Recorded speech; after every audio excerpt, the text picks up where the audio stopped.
Friends, આપણી સાથે છે મેહુલભાઈ અને એમના પત્ની, જે રસોઈના કામ રાખે છે અને મોટા મોટા કેટરિંગના ઓર્ડર પણ રાખે છે. એમણે અહીંયા જે સરસ મેળામાં 10 દિવસનું મોટું આયોજન છે તેમાં પણ કેટરિંગનો ઓર્ડર રાખેલ છે.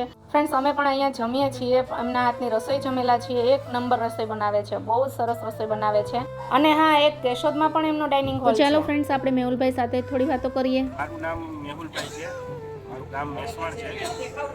કૃષ્ણા ડાઇનિંગ હોલ છે મારે કેશોદની અંદર, અને રસોડાના કામ રાખું છું. મારા ઘરના સખી મંડળમાં સંકળાયેલા છે.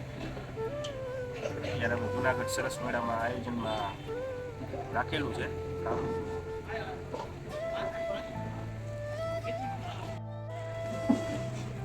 મારું કેટરિંગનું કામ છે, અને અત્યારે અમે જુનાગઢ સખી મંડળની અંદર આયોજનમાં અમે ઓર્ડર રાખેલો હતો, જે અમને એનો સહકાર સારો મળ્યો છે અને બધાને પણ મજા આવી છે.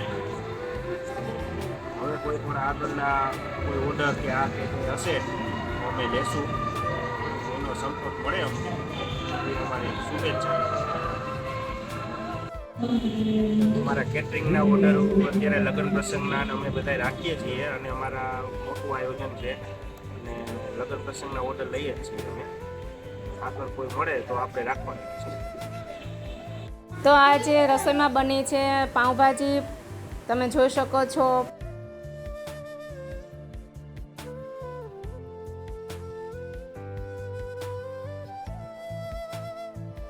તમે જોઈ શકો છો આ બાજુ જે લોકોના સરસ મેળામાં સ્ટોલ છે એ લોકોને અહીંયા જમવાનું પણ હોય છે.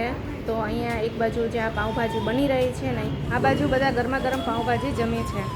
અને હા ફ્રેન્ડ્સ, એ રસોઈમાં વસ્તુઓ પણ બહુ સારી અને ચોખ્ખી જ વાપરે છે.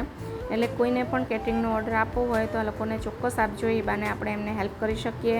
અને હા, આપણે પણ સારી વસ્તુ જમી શકીએ, સ્વાદવાળી ઘર જેવી. ઓકે.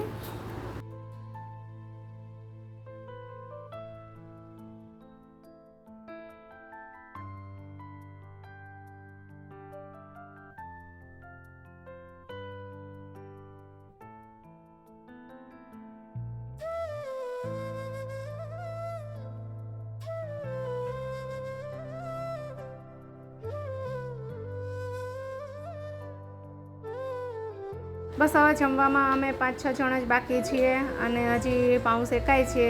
જેમ જેમ આવતા જશે એમ બધા અમે જમતા જશું. જો અહીંયા આગળ પાઉં છે, આ લીંબુ છે, અને આ છે સ્વાદિષ્ટ ભાજી. તમે જોઈ શકો છો, લગભગ આ 3જી ડોલ કે 5મી ડોલ, હા 5મી ડોલ ખાલી થઈ ગઈ છે.